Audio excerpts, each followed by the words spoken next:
Hello and welcome to the Film Ireland podcast. I'm chatting with Treasa O'Brien. So she is a filmmaker, an artist, a writer and a curator, and her amazing documentary Town of Strangers will open exclusively at the IFI on the 19th of March. So thank you so much for chatting with us. Hi Gemma, yeah, it's great to be here, virtually here. You got funding from very unique sources. So before we go into the fun creative thing, because I have a feeling we'll go on a tangent there, where that funding came from, because I just know as filmmakers it can be very, very, very difficult to fund a film, and you have some very interesting funders there. So you would have gone in a lot more under arts funding than, say, I don't know, like traditional things, and county council funding as well. So I'm just wondering if you could tell me a little bit about putting your pitch together and getting that, if that's okay. Okay, so I tried the more traditional routes. So I went to Screen Ireland for development and for production and didn't get it. And I was at the IFI Academy, which is quite prestigious in Amsterdam, and was chosen out of 100 people to pitch. There was only 3 of us pitching, and I got like loads of amazing interest, but no money. So all this, stuff. And so it was kind of like, I was pitching it and trying to get the kind of more traditional documentary funding for it. But what happened was, as I was making it, other things happened, and I kind of capitalized on those. And then, I suppose if seeing as this is a film audience in this sense. So first of all, I was doing a PhD and I had a scholarship to do the PhD, which meant that I didn't have to do other work. So a lot of the beginning of the film, especially the research part of it, and going on to, I filmed a lot of it myself as well, was just my own time, which I didn't get paid for. So, but I had the privilege of a small stipend that I could live on. So I didn't have to get other work, at least. So that gave me time. Town of Strangers is a film that involved, it's not just like I researched and then I filmed. It's in some ways I used kind of what might be seen as ethnographic techniques. I embedded myself within the community. I rented a room from a Brazilian woman in the town to get to know more of the Brazilian people who were living in Gort. I lived in 3 different households in Gort by just renting rooms, and that was a way of getting to know people. So it's a very deep and a huge time commitment in terms of to get to know people, and to get to know the town, to get to know what I was interested in. So that was partly research and partly I needed somewhere to stay, and so that was like a huge part of it. And so even though that wasn't funded, I suppose I had a stipend, and I said the benefit of time. I now have a child, so I can't make a film like this in that way again, or maybe I could if it's about my neighborhood just around where I actually live or something. But at that time I was footloose and fancy free, living in my van, going back living between London and Greece and Ireland, and working on my films, and just obsessed and passionate about it. And that's the way you got to be to make something like this. I think it's low budget DIY in the end, but looks big on screen, I hope. And so then while I was doing that, the Goethe Institute, I hope I'm pronouncing, I still haven't learned properly how to say, I think it's Goethe Institute in the European one, got in touch with me, which rarely happens, and offered me money to make a film without me asking for it, which is a rare thing. Because they'd seen Eat Your Children, a feature doc that I had made a couple of years before. And it was a whole scheme called Europoly, where they basically paired a filmmaker from one European country with somebody from another European country. But they gave me a short list of people, but said I could choose myself. So I was a big fan of a Catalan DOP, Gina Ferrer. And so I got basically I just cherry picked this person. I really liked her work, and she came over from Spain and to Gort to make this short film with me which is called The Blow-In, which has been shown loads of places as well, and has had a whole life before Town of Strangers, and is a kind of precursor and very connected film to Town of Strangers. So I made The Blow-In on this budget, but I used 2 of the shooting days to start off Town of Strangers. So it was kind of a clever use of that fund. So I got to try out some of my kind of methods and techniques with The Blow-In.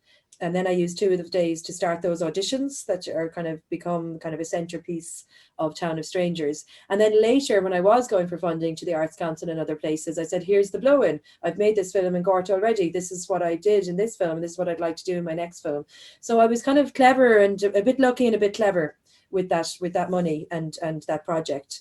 And then later I got, the county council money now, I have to say, was in the low hundreds. But still great to have them on board, and I've done other projects later with them. And then later I had an artist in the community grant from Create, and the Arts Council. And so there's a scene in the film that came out of a whole process of working with people that was about 6 months.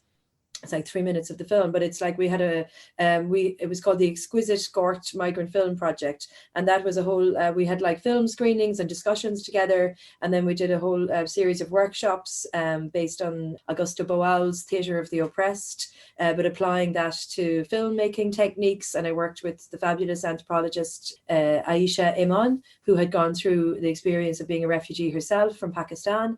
And so it's just a whole process of working that is very, it was happening over a couple of years with various fundings at different times that fed into the film. And then I got a large budget from the Arts Council, which was a Film Project Award. And that was what really got me like singing, we'll say, with the film. And really, but I had all these kind of ways, circuitous ways along the way. But that's Town of Strangers is, if I may say so myself, a kind of a unique film in a way in terms of how it works. It's not a traditional documentary or fiction, and it's something beyond that. And its process is part of the film experience as well. So it wasn't so much that held me back. It just, I needed, in some ways, that time was all part of this filmmaking process and finding the kind of directorial voice. I feel like in this film, it feels like my first feature, even though I have made another feature doc. I feel like I found my directorial voice with this film. And it's really, really, really beautiful. And actually that's a really interesting route to come into a film with, where it's almost like you have gotten to see the subject matter from a kind of almost, I'm not 100% sure if it's 360, but like from a lot of angles before you get to decide like where you come into it from, which is amazing, and have that time to kind of to process it. So can you tell me a little bit about how you found these people and connected with these people? After the first kind of period of research, I decided to call an open audition for the film. At that time, I was still in the early stages. I didn't know what the film was going to be as such. I had some ideas around themes and around ways and kind of maybe formal techniques I wanted to use, and that I wanted to work with kind of, this kind of, I call it a transcendent form that's somewhere beyond fiction and documentary, rather than a hybrid or a mix. It's something else again that would probably have more in common with like Iranian filmmakers, or a tradition of kind of poetic filmmaking that doesn't, this kind of binary of doc or fiction. I mean, I get why we need labels, and they're handy, obviously, on one level. And you watch a certain, you've got an idea of what what the kind of language is of a film when you have a genre like that. But I believe that in documentary there are many genres within it, that documentary is not a genre itself. And I suppose in that way, Town of Strangers is really sort of experimenting and exploring with all of those kind of boundaries and genres and so on. And so I kind of knew that I wanted to do something that on that line, and I was very interested in kind of, I call it kind of hybrid cultural identities, and people from somewhere else coming somewhere on a journey, traveling, what it means to be new in a place, how you connect with that, how you connect with yourself. So they stay there, and there are themes that are very apparent in Town of Strangers. But to go back to the question, I called auditions.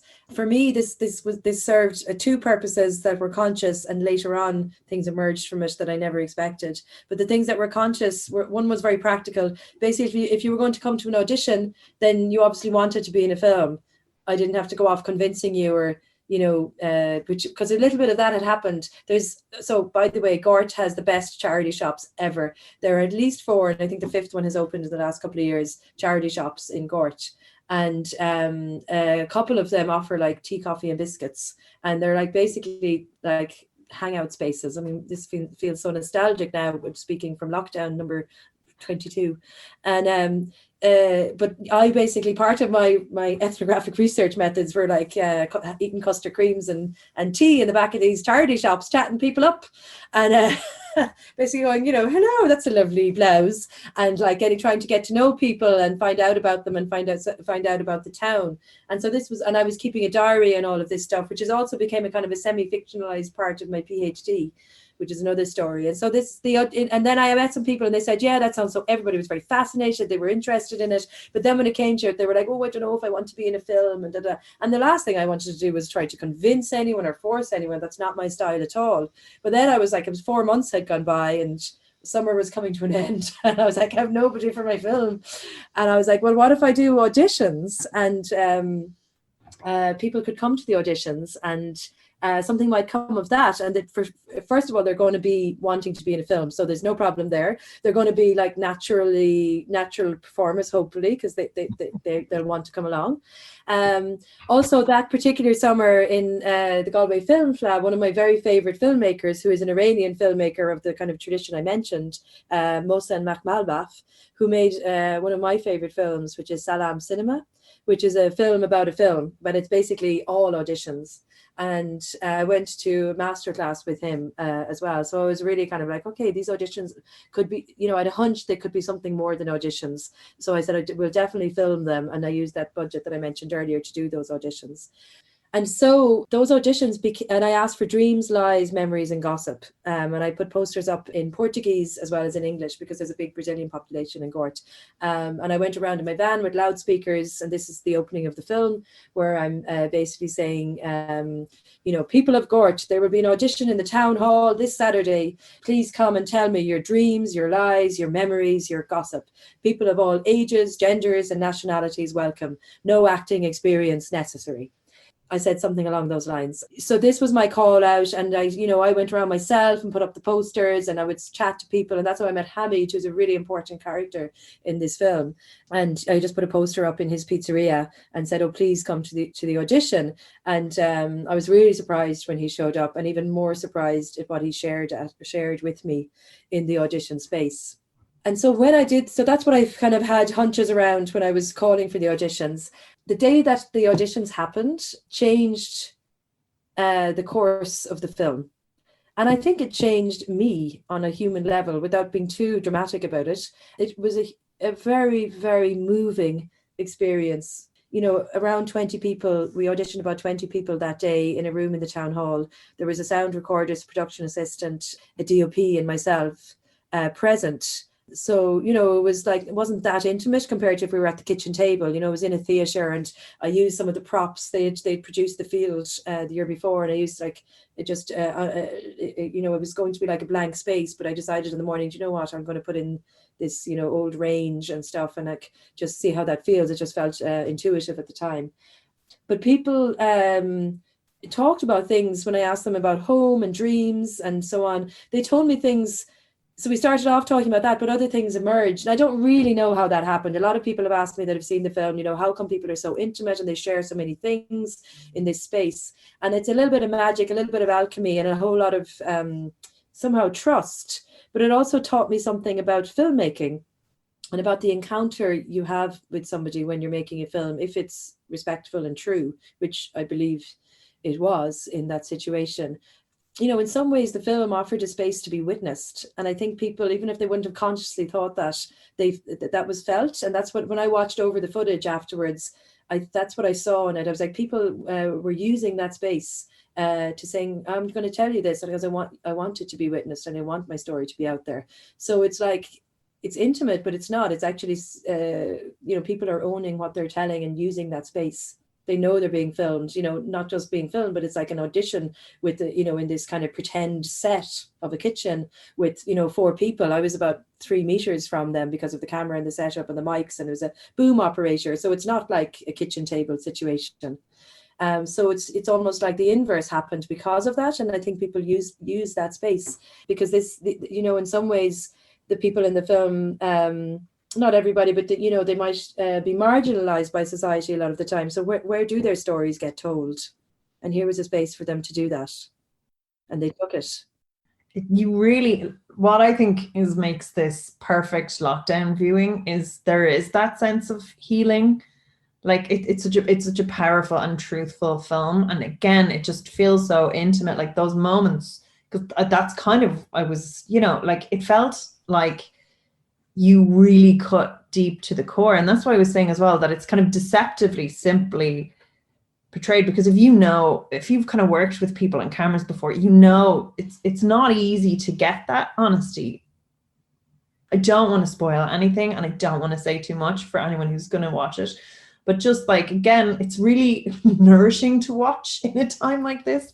I think we're all exhausted with lockdown, but one thing, and it captures it very well, is like how alienated some people are, but then this warmth and connection, this very, very truthful warmth and connection is evident. And you really feel, I think, as a viewer coming out the other end of it, like, you know, those people, and you've gotten some insight into someone's soul in a strange way, but it's gorgeous. So I'm so glad you feel that, Gemma, because I feel that too, and I just hope that translates obviously to an audience, because you don't always know as much as you feel it yourself.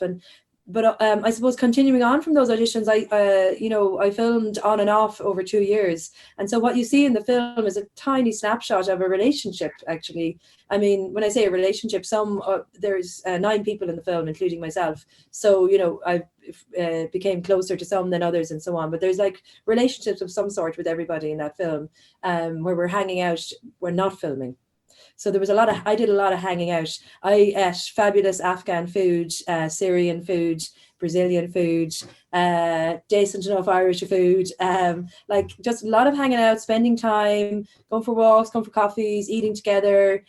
Took Chloe and her friends up to see what was it called, the all-female Ghostbusters up in Galway on a trip. Went hiking with Hamid, was like swimming in the lake with Dido and her dogs, and there's a lot of like hanging out and time spent with people. So in some ways what you end up seeing too is there's relationships between us, or an encounter of different sorts there, and I'm still friends with a lot of people in the film through that.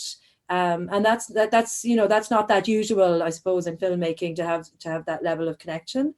I'm not recommending it necessarily. I'm just saying that's how I worked with this film, and it wasn't even that I decided to do that. That all just kind of happened, and it was a whole process over time. And one kind of event kind of happened, and I would film something, and I would look at it, and I would go back, and I'd be wondering what to do next, and I wasn't sure, and so I'd like spend time again and kind of be thinking, what might we do? And I didn't want to overfilm with people as well. I was also very conscious of some of the people, the things that they told me. There's like they might be vulnerable around that issue, and I definitely didn't want to pry or like force anything out of anyone. Like, I'm quite a reluctant filmmaker in some ways. I'm reluctant to shoot in documentary anyway, because with these stories, because I try to be really respectful, and I'm very private person myself in many ways. So it's a bit of an odd profession I chose for myself. And also to make the decision to cast yourself in the film, like to be a part of the film. Well, that's another thing. I wanted the kind of making of to be part of it, so I was always going to be in the film on a sort of like goofy director level, kind of putting myself in it. But spoiler alert, I'm in the film a bit more, and you sort of see my journey in the film as well, in a sort of poetic way, where I'm also sort of searching from home and showing some of my own vulnerabilities and anxieties around even making this film, and so on as well. And that felt like a truthful thing to do, partly because I was asking all these other people, I suppose, to show something of themselves. So it felt like, I needed to kind of take the same risks, knowing that, of course, I'm in a different position, and I'm obviously in a different position of privilege, because I'm also like director and editor in the end, as much as that. So I'm quite conscious of what I'm doing, or I'm thinking about how I'm fitting in the film and how that person is fitting in, and the relationships and so on. But that was a kind of an ethical decision in a way, to put myself in, and a kind of a difficult one. But once and it was partly the editor, actually. I really have to thank Miriam Strugala, an amazing editor and now a good friend, who edited this film with me and encouraged me to put myself more in the film. So a lot of those scenes we sort of went back and kind of reenacted and put them in later. So there's a mix there as well. And Miriam also really, she's very intuitive and emotional editor, and it really suited me. I mean, with such intense conversations editing that film, but also when we were editing, I would go back at weekends, and something would come up through the edit, and I'd go back and try and film something else, and I'd have an idea of what I needed emotionally. So I was never really engineering the scenes, but I was thinking emotionally, what does this need? Or, and I would kind of go back and try and find a way of doing that.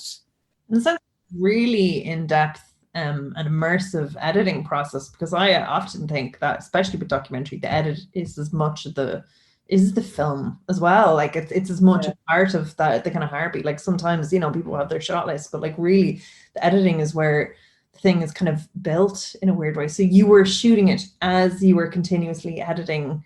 Of course, I thought I had it all shot when I started editing, but I'd say in the end, it's about the final film. When I look back on it, I mean, I'd have to look exactly, but I'd say roughly half of it was before we started editing, and the other half was filmed during the editing process, which was on and off over a year. We weren't editing constantly for a year, but a few weeks at a time, and then we'd go off and do something else and back and forth like that. And Miriam would be working on other projects. I'd be trying to film something else, and we'd come back, or even trying to deliberately take a break from it, and so on. Yeah, so that was a whole process in itself, which, you know, was quite scary, and sometimes, because I really felt like, God, do I have a film? Am I doing the things right? What's happening? Like, Miriam really helped me to find the structure and the stories, and, you know, in a way, some of the more obvious things that people had told me around home and their stories around migrating and moving aren't in the film, and instead we hear what was kind of like subtext or something I hadn't been looking for, but Miriam helped me to glean in the edit, and then we built on that in the extra shooting, were stories around family and loss of connection and the desire for connection.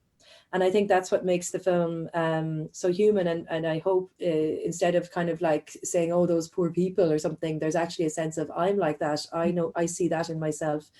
So it's, you know, empathy rather than sympathy. Which is like, I really want to make a distinction between those things, because I think in documentaries sometimes we go more towards the kind of victimhood or the sympathetic, and I really was thinking more, no, it's actually what is in, this is when we watch a fiction film, it's like we connect, we have a cathexis with the character, if you like, and we see ourselves in them, or there's a mirroring and so on. I mean, this is all unconscious, and so, but it's conscious for me as a filmmaker, but as an audience it should be unconscious but still very much felt. It's a kind of unnerving, and that's why I was like, how on earth do you get people to open up that beautifully and naturally? And again, it felt like you were having a conversation with somebody and they're just being super duper candid, but not in a loaded way either. I mean, on reflection, and because I've been asked for this a bit, and I never, you know, I actually feel I didn't know that I did this, and it was possibly intuitive. I opened up and I was vulnerable with those people.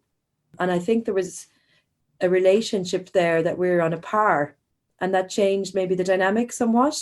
I mean, it was still obvious that they were being filmed and I was the director, but I think there was a real, you know, a genuine encounter with one another. That's what it feels like, actually, as a viewer, to experience that. It felt very interactive. It did. And like, I was very emotionally invested, and maybe to a fault, I don't know. I mean, this film took over my life for 3 years. I was so into it. And you know, I felt like kind of a psychological cathexis, I think is what it's called, where I was like beyond empathy, where I felt that I was like experiencing some of the things that other people were telling me about, which is like a kind of a psychological effect.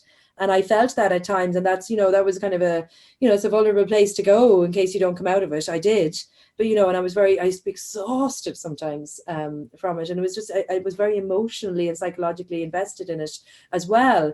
And, you know, I don't know if you can do this for every film you make. And definitely if you want to make any money, don't do it. But like, it's been a very huge defining experience for me as a human being, not just as a filmmaker, to make this film.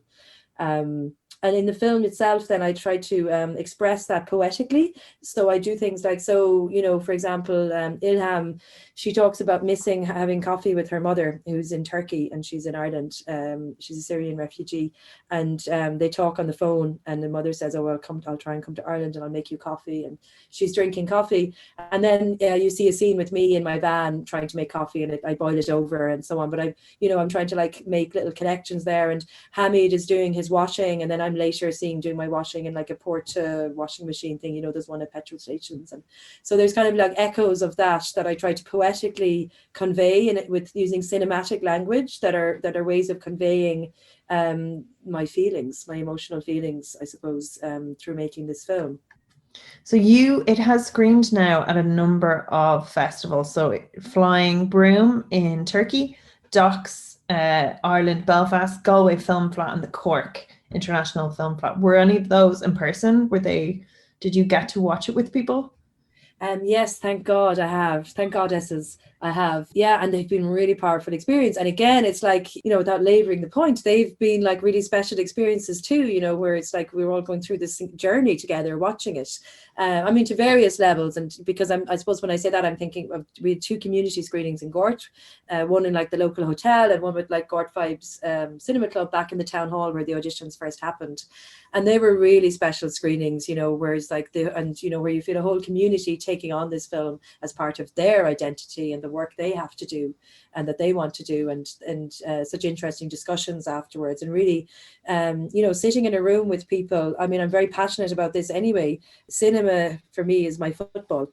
You know, it's just, you know, obviously you can watch the Sunday game from your sitting room, but going to the match is very different. And so for me to go to the cinema and sit with other people and share that experience is a kind of a catharsis when it's a good film, you know. And I felt that when I was in the Fleadh, also, you know, in Cork, and Hamid came, and a lot of people came to those festival screenings that were in the film. And of course, in the Gort screenings, I felt the film was doing its work. You know, when it was doing something, we weren't only watching a film, the film was doing its work.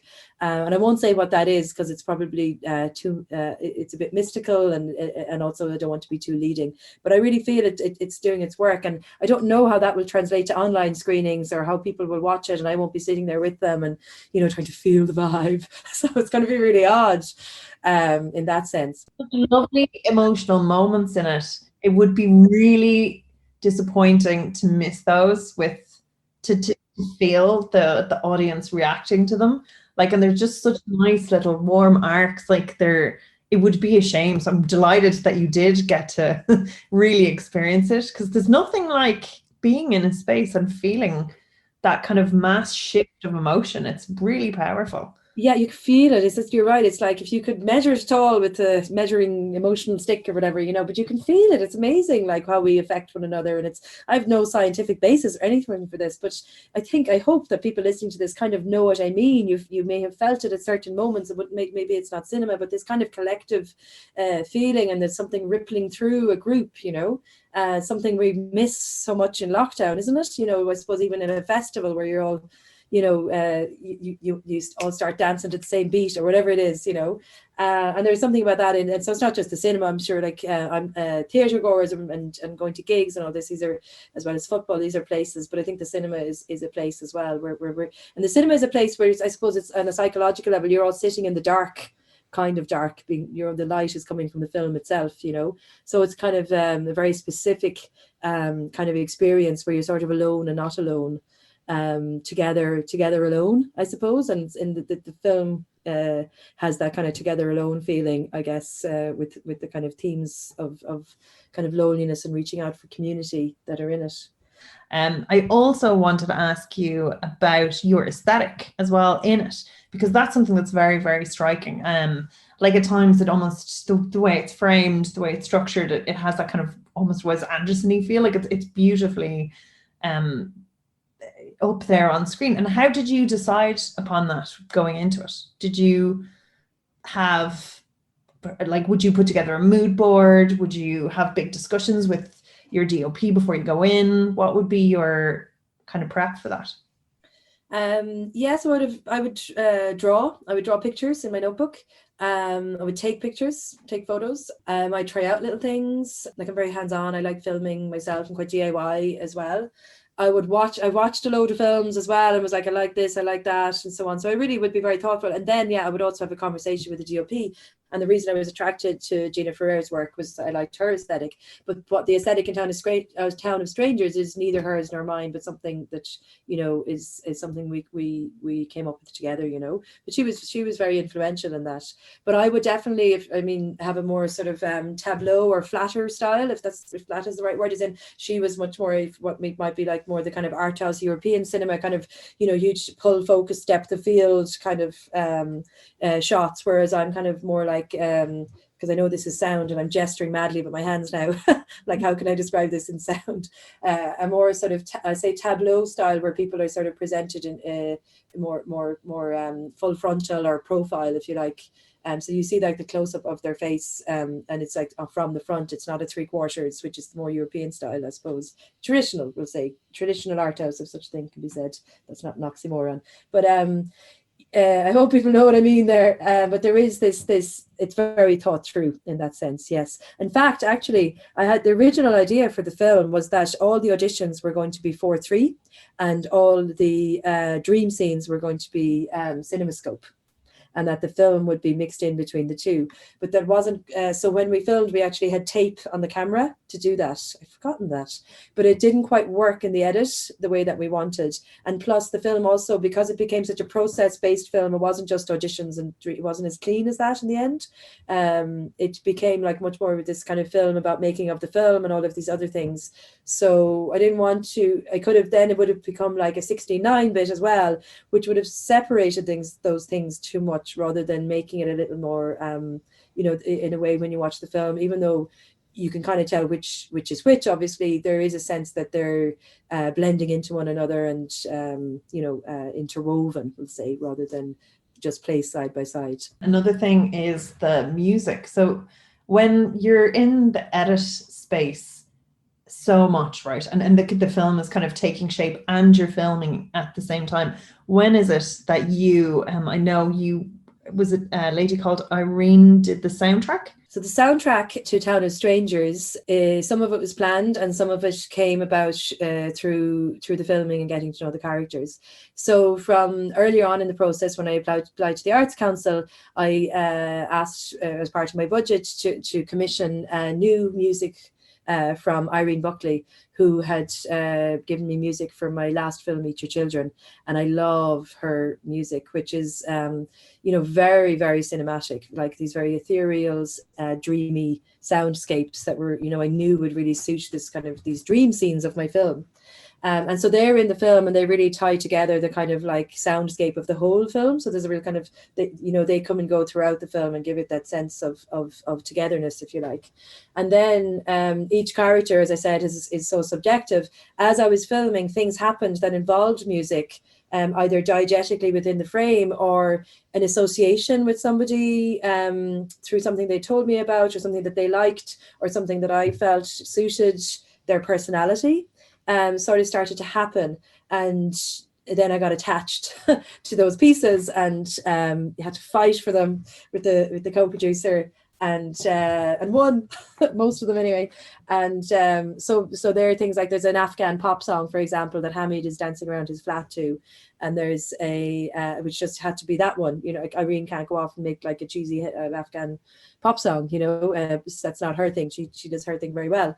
But so that, we went off and got the rights for that, and that becomes. But I use it as you'll see in the film.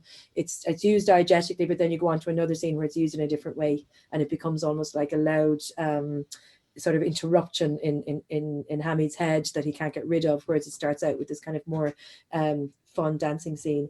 Similarly, there's like an evangelist pop song by Ludmilla Ferber, Nunca Pare de Lutar, which I still can never get out of my head. It's so catchy, which means never give up or never stop struggling. La lucha sigue, so Nunca Para de Lutar. And so Josie, who's one of the characters in the film, she's that scene is her improvising a sort of a dance sequence for her Sunday mass that she's doing with her friends, and her friend is like pushing her to the ground, and each time she tries to get up, she pushes her back to the ground, and it's to that music. And I mean, I did try in the edit replacing it with other music, and it worked pacing wise and whatever, but I just felt, no, well, that really meant something to her, and she was so connected with that. And so we went and luckily got the rights for that as well.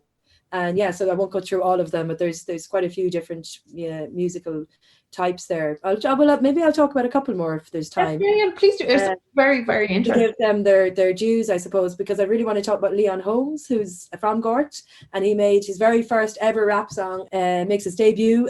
So introducing Leon Holmes, made Gort Anthem, which talks about what it's like to live in Gort. So it's so specific, and I heard it, I was like, yeah, this has got to be in the film. And it becomes kind of Chloe, who's a teenager in Gort. It becomes, her sort of anthem, if you like. So things really got connected to the different characters in ways. And then Irene's music keeps it all together overall. And then the final question is, like, it was such a long time, and I presume such a big learning experience. Is there anything that you would kind of not warn yourself about, but is there any advice you would give yourself starting out on this project? Like now, having lived through it? Wow. I mean, that's like, you could apply, as I said, it was such a big experience for me that was beyond a filming experience. It was, you know, such a human experience for me, that it's kind of hard to say, because parts of it were really tough and I really struggled, as much as there were very joyous and creative moments as well. But, you know, a lot of the time I was lost and searching. So, you know, in that sense, you know, art imitates life and so on. But in, you know, so in a way, you know, you could, like any experience in life, you can look back on a hard time, or, you know, you can kind of go, I wish I didn't do that. But as you know, well, for most people, this stuff gives you resilience, or it teaches you something about yourself, or it puts you in touch with your own vulnerability and other people's. And it has increased my compassion and empathy with other people and with myself somehow. So I suppose I can't regret it or change a thing. That's lovely. That's really nice. So that's everything, unless there's anything you want to add. So a lot of people came to these auditions that don't end up in the final film, that were so wonderful and interesting, and I want to thank them too, even though they're not in the final film. They're somehow part of it, or they still informed some of the kind of content or issues of the film, I suppose. And I really want to thank the people, the main people that are. You know, I can refer to them as characters, because in some ways they are, and I don't mean that in terms of that they're not real people. They are, but I suppose, you know, it should go without saying, but even though this is a documentary-ish kind of a film, people are showing or choosing to show one part of their lives, or a snapshot, or one part of themselves. It's not the whole person. It's not the whole story. And I want to thank them for going there and for showing themselves in a truthful manner, and for kind of meeting me in that, and ultimately meeting you, the audience watching the film. I'm hugely honoured and humbled by those encounters I had with people. So thank you all. Beautiful. Okay, that's lovely. Oh, that's so nice. Well, thank you so much. And my absolute pleasure. It was really, really meaningful. Thank you. Lovely. Thank you so much. Bye. Bye.